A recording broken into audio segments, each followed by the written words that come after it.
Hi viewers, this is Revathi. Welcome to అందమైన కథల పొదరిల్లు.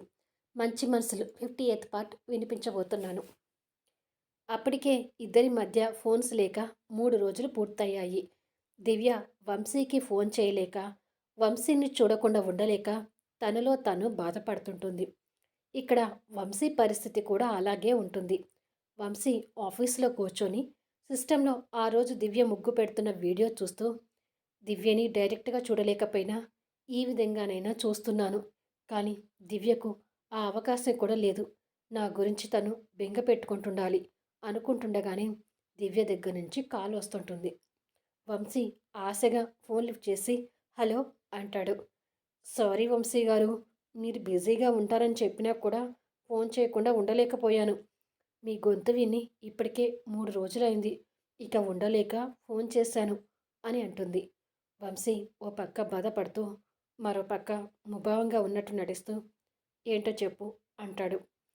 ఈరోజు ఇంటికి వస్తారా అంటూ దివ్య ఆశగా అడుగుతుంది. తను అలా అడగగానే వంశీ బాధపడుతూ, లేదు, నేను బిజినెస్ విషయాల్లో బిజీగా ఉన్నాను, కావాలంటే మరో 2 రోజుల్లో వస్తాను అంటాడు. దివ్య బాధపడుతూ, ఇంకా 2 రోజులా? అప్పటి వరకు మిమ్మల్ని చూడకుండా ఉండాలా? పోనీ ఇప్పుడు నేను మీ ఆఫీస్కి రావచ్చా అని అడుగుతుంది. వంశీ కాస్త ఇబ్బంది పడుతూ, వద్దు దివ్య, నేను ఇప్పుడు ఆఫీసులో లేను, బయట ఉన్నాను, ఏ టైంకి ఆఫీస్కి వస్తానో కూడా చెప్పలేను అని అంటాడు. దివ్య నిరాశపడుతూ, అవునా, మరి 2 రోజుల తర్వాత ఖచ్చితంగా వస్తారు కదా అని అడుగుతుంది. వంశీ కన్నీళ్లతో మనసులో మాట్లాడుకుంటూ, నిన్ను బాధ పెట్టడానికైనా ఖచ్చితంగా రావాల్సి వస్తుంది అని మనసులో అనుకొని వస్తాను అంటాడు. అది విని కాస్త సంతోషపడుతూ, మీకు వీలున్నప్పుడల్లా నాకు ఫోన్ చేస్తుండండి వంశీ గారు అని అంటుంది. వీలుంటే చేస్తాను, ఇప్పుడు నేను బిజీగా ఉన్నాను, ఉంటాను అని ఫోన్ పెట్టేస్తాడు. అయ్యో, వంశీ గారితో మరి కొద్దిసేపు మాట్లాడదాం అనుకుంటే అప్పుడే ఫోన్ పెట్టేశారే, అక్కడ బాగా బిజీగా ఉన్నారనుకుంటాను అని అనుకుంటుంది. ఇక్కడ వంశీ కూడా బాధపడుతూ, సారీ దివ్య, నీకు అబద్ధం మీద అబద్ధం చెప్తున్నాను. నాకు కూడా నిన్ను కలిసి నీతో మాట్లాడాలని ఆశగా ఉందిరా, కానీ ఏం చేయను, కావాలని నిన్ను దూరం పెడుతున్నాను. నాకు దూరంగా ఉండటం నీకు అలవాటు కావాలని నీతో ఇలా మాట్లాడుతున్నాను అని అనుకుంటాడు. ఆ 2 రోజులు గడిచిన తర్వాత వంశీ దివ్య దగ్గరికి వస్తాడు.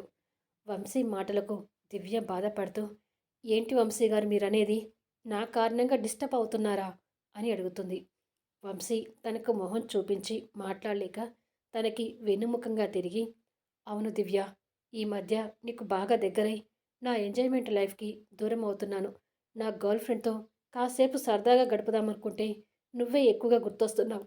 దానితో నేను బాగా డిస్టర్బ్ అయిపోతున్నాను. నా సంతోషానికి నేను దూరం అవుతున్నాను. నేను నీతోనే ఎక్కువ టైం స్పెండ్ చేస్తూ నా నిజ జీవితానికి దూరం అవుతుంటే నేను నిజంగా మారిపోయి నీకు మాత్రమే సొంతం అవుతానేమోనని భయంగా ఉంది. నేను కోరుకున్నది అలాంటి లైఫ్ కాదు కదా. నా లైఫ్ మీద నా ఆలోచనలు, అభిప్రాయాలు వేరు. ఇవన్నీ నీకు పెళ్లి చూపుల్లోనే చెప్పాను. కోర్స్ నువ్వు కూడా ఇవన్నీ ఒప్పుకొని నా జీవితంలోకి వచ్చావనుకో, కానీ నువ్వు నాకు బాగా దగ్గర అవడం వల్ల నేను కోరుకున్న లైఫ్ని బాగా మిస్ అవుతున్నాను. అలాగని నేను తప్పు పట్టడం లేదు. ఇదంతా నువ్వు కావాలని చేస్తున్నావని చెప్పడం లేదు. ఏదో మనకు తెలియకుండానే అలా దగ్గరయ్యాము. అలా అని నీకు దూరంగా ఉంటూ నేను బాధ పెట్టలేను. మరో పక్క నేను కోరుకున్న లైఫ్కి, సంతోషానికి దూరం కాలేను. ఏం చేయాలో అర్థం కావడం లేదు దివ్య అని అంటాడు కన్నీళ్లు పెట్టుకుంటూ. ఆ మాటలకు దివ్య కాసేపు బాధతో మౌనంగా ఉండిపోయి గుండెని రాయి చేసుకొని, నిజమే వంశీ గారు, మీరు చెప్తున్నది నిజమే. ఈ మధ్య మీరు నాతోనే ఎక్కువగా ఉంటున్నారు. నేను కూడా మీ అభిమానంలో పడి మీ పర్సనల్ లైఫ్ గురించి ఆలోచించడమే మర్చిపోయాను. కేవలం నా గురించి ఆలోచిస్తూ మీ నీడలో నేను సంతోషంగా ఉంటున్నానుకున్నాను, కానీ మీరు కోరుకున్న లైఫ్కి మిమ్మల్ని దూరం చేస్తున్నానని అనుకోలేదు. ఇంకా మీ సంతోషానికి నేను అడ్డు వచ్చి నా కారణంగా మీరు మారిపోయి మీ ఎంజాయ్మెంట్ లైఫ్కి మీరు దూరమైతే మీకు ఇచ్చిన మాటను కూడా తప్పిన దాన్ని అవుతాను. అలా జరగటానికి వీల్లేదు. ఇచ్చిన మాట తప్పే పరిస్థితి వస్తే నా ప్రాణాలు తీసుకుంటాను, కానీ మాట మాత్రం తప్పను. ముఖ్యంగా మీరు సంతోషంగా ఉండాలి. మీ సంతోషం కోసం నేను ఏమైనా చేస్తాను అని దివ్య కూడా వంశీకి కనపడకుండా కన్నీళ్లు పెట్టుకుంటూ, ఇక నుంచి మనం ఎక్కువగా కలవకుండా ఉందాము. చాలా తక్కువగా ఫోన్ కాల్స్ చేసుకుందాము. ఎలా అంటే మనం మొదట్లో ఫోన్ కాల్స్ చేసుకున్నాం కదా, అలా చేసుకుందాము. ఇంటికి కూడా అప్పుడప్పుడు రండి. అది కూడా మీకు రావాలనిపిస్తేనే రండి. నా వైపు నుంచి మీకు ఎలాంటి ఇబ్బంది రాకుండా జాగ్రత్త పడతాను అని అంటుంది. వంశీ మనసులో బాధపడుతూ, నేను ఇలా మాట్లాడితే నువ్వు బాధపడతావని ఈ మాటలు నీ నోటి వెంట రావాలని కోరుకున్నాను. ఇప్పుడు కూడా ఓ పక్క నువ్వు బాధపడుతూనే మరో పక్క ఈ మాటలు అంటున్నావని నాకు తెలుసు దివ్య. కానీ నిన్ను బాధ పెట్టక తప్పడం లేదు. నన్ను క్షమించురా. నిజం ఏమిటంటే నేను నా పాత జీవితం వదిలి నీకు దగ్గరైనప్పటి నుంచే అసలైన సంతోషం ఎలా ఉంటుందో తెలిసింది అని అనుకుంటూ ఉండగా తిరిగి దివ్య మాట్లాడుతూ, కానీ మీరు నాకు దూరంగా ఉన్న మీ జీవితంలో నేను ఒక దాని ఉన్నానన్న సంగతి మాత్రం ఎప్పటికీ మర్చిపోవద్దు వంశీ గారు. ఇప్పుడు నా మీద చూపించే అభిమానాన్ని, బాధ్యతని ఎప్పుడూ ఇలా అలాగే ఉండనివ్వండి. మీ దగ్గర నుంచి కోరుకునేది కాస్తంత ప్రేమాభిమానాలు మాత్రమే. వాటికి మాత్రం నన్ను దూరం చేయొద్దు అని అంటుంది. నా గుండెల్లో ప్రాణం ఉన్నంత వరకు నిన్ను ప్రేమిస్తూనే ఉంటాను. నీ మీదున్న ప్రేమాభిమానాలు, బాధ్యతని ఎప్పటికీ మర్చిపోలేను.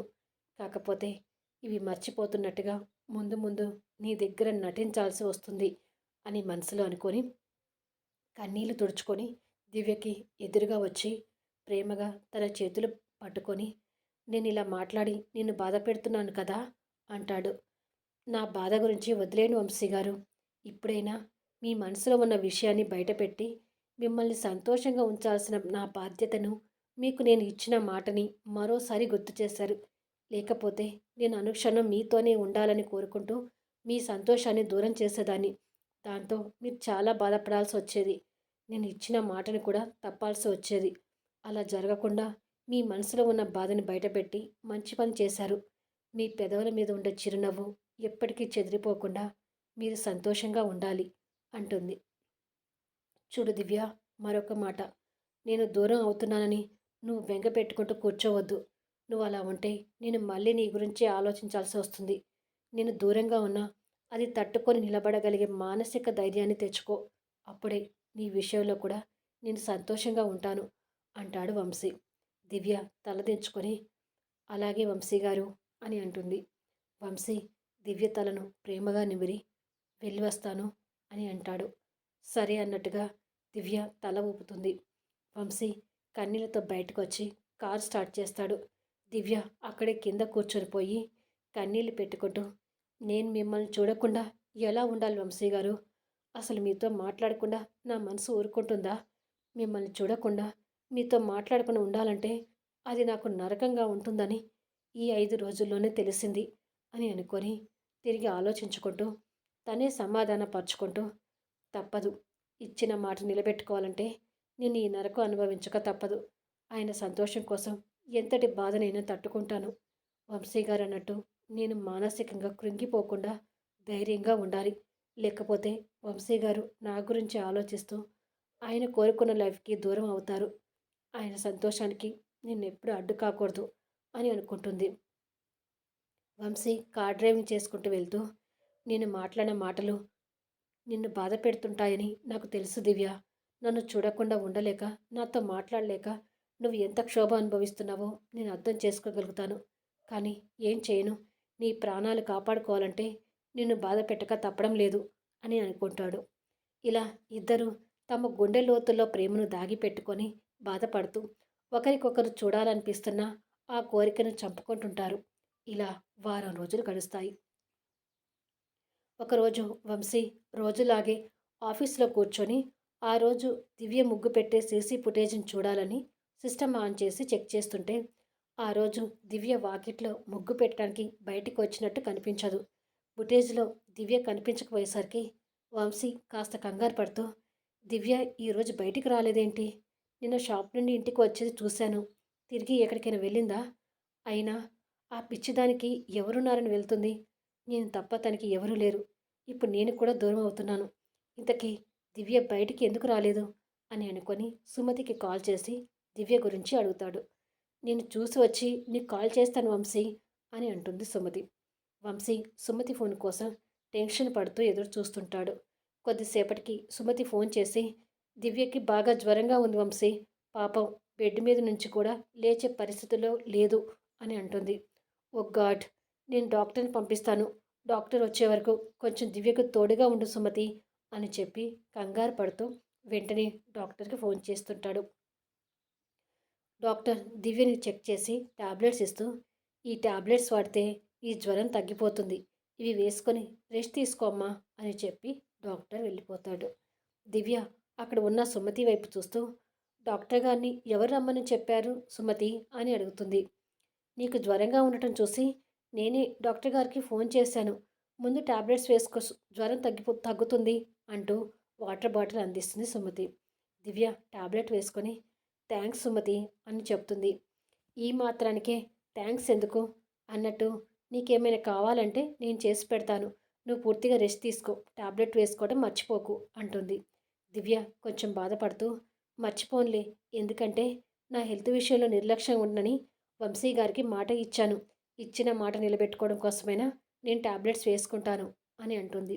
సుమతి నవ్వుతూ, సరే దివ్య, నేను పిల్లల్ని స్కూల్కి పంపించి తిరిగి నీ దగ్గరికి వస్తాను అని చెప్పి వెళ్ళిపోతుంది. దివ్య ఆలోచించుకుంటూ, వంశీ గారు ఏం చేస్తున్నారు, ఈ సమయంలో ఆయన నా దగ్గర ఉండి ఉంటే నన్ను ఎంతో కేర్గా చూసుకునేవారు అని అనుకుంటుంది. వంశీ డాక్టర్కి ఫోన్ చేసి దివ్య హెల్త్ విషయం గురించి కనుక్కొని తిరిగి సుమతికి ఫోన్ చేసి, కొంచెం ఆ దివ్యని జ్వరం తగ్గే వరకు కనిపెట్టుకుని ఉంటావా సుమతి అని అడుగుతాడు. తప్పకుండా వంశీ, దివ్య గురించి నువ్వు వర్రీ కాకు, నేను తనని జాగ్రత్తగా చూసుకుంటాను అని అంటుంది సుమతి. దివ్యకి ఏదైనా అవసరమైతే నాకు ఫోన్ చేయి సుమతి, ముఖ్యంగా దివ్యకి జ్వరం ఎక్కువైతే మాత్రం చెప్పు, నేను వెంటనే డాక్టర్ని పంపిస్తాను అని అంటాడు. అలాగే వంశీ అని సుమతి ఫోన్ పెట్టేస్తుంది. వంశీ కూడా ఫోన్ పెట్టేసి, పాపం తన జ్వరంతో ఎంతగా ఇబ్బంది పడుతుందో అని అనుకొని, నేను భర్తగా ఇంకా తన జీవితంలో ఉన్నాను కాబట్టి దగ్గరుండి చూసుకోలేకపోయినా ఈ విధంగానైనా జాగ్రత్త తీసుకుంటున్నాను. రేపు డివోర్స్ తర్వాత దివ్యని చూసుకోవడానికి నాకు ఈ మాత్రం ఛాన్స్ కూడా ఉండదు. దివ్యకి ఇలాంటి సమస్యలు వస్తే తను ఒంటరిగా బాధపడాల్సిందేనా అని అనుకొని బాధపడుతుంటాడు. ఆ రోజు రాత్రి 1 గంట అవుతుంది. దివ్య తన బెడ్రూమ్లో జ్వరంతో పడుకొని నిద్రపోతుండగా వంశీ తనని బయట కిటికీల నుంచి చూసి బాధపడుతూ, ఇలాంటి సమయంలో కూడా నేను దగ్గరుండి చూసుకోలేకపోతున్నాను దివ్య, నన్ను క్షమించరా అని కంటతడి పెట్టుకుంటూ కొద్దిసేపు దివ్యని చూసి వెళ్ళిపోతాడు. ఇలా కొన్ని రోజులు గడుస్తాయి. రోజులు గడిచే కొద్దీ వంశీ దివ్య బలవంతపు ఎడబాటును భరిస్తూ ఒకరి మీద ఒకరు ప్రేమను రాగాలను పెంచుకుంటూ ఒకరినొకరు ఎప్పుడెప్పుడు చూసుకుందామని ఎదురు చూస్తుంటారు. ఇలా ఉండగా ఒకరోజు ప్రసన్నాంబ నారాయణ గారు 4 రోజులు ఉండిపోదామని కొడుకు ఇంటికి వస్తారు. నెక్స్ట్ ఎపిసోడ్లో కలుద్దాం ఫ్రెండ్స్. ఛానల్ నుంచి వెళ్ళిపోయే ముందు దయచేసి లైక్స్ ఇవ్వండి, కామెంట్ షేర్ చేయండి.